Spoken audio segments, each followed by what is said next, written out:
নমস্কার, আমি ডাক্তার অয়ন দত্ত। আমি হোমিওপ্যাথি ডাক্তার। দীর্ঘ 9 বছর ধরে হোমিওপ্যাথি ট্রিটমেন্ট করছি। আজকে আমি আলোচনা করব লিভার ড্রপ মানে লিভারের মেডিসিন নিয়ে। বেশ কিছু মেডিসিন মিশিয়ে একটা সিঙ্গেল মেডিসিন। টুকটাক লিভারের প্রাথমিক প্রবলেম যদি হয় তো এটা খেলে রিলিফ পাবেন আশা করি। অনেকে পেয়েছেন, এটা ব্যবহার করলে আশা করি আপনারা পাবেন। চলুন মেডিসিনগুলো নাম বলে দিই।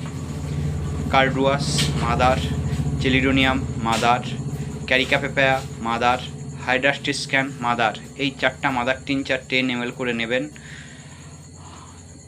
আর 60 ml এর পট নেবেন। সব মাদার টিনচারগুলো 60 ml এর পটে নিয়ে নেবেন, দিয়ে এইভাবে নাড়িয়ে নেবেন। সারাদিনে 3 বার 20 ফোঁটা করে ঈষৎ উষ্ণ গরম জলে খাবেন। খুব ভালো রেজাল্ট অনেকে পেয়েছে, আশা করি আপনারাও পাবেন। ভালো থাকুন, সুস্থ থাকুন। নমস্কার।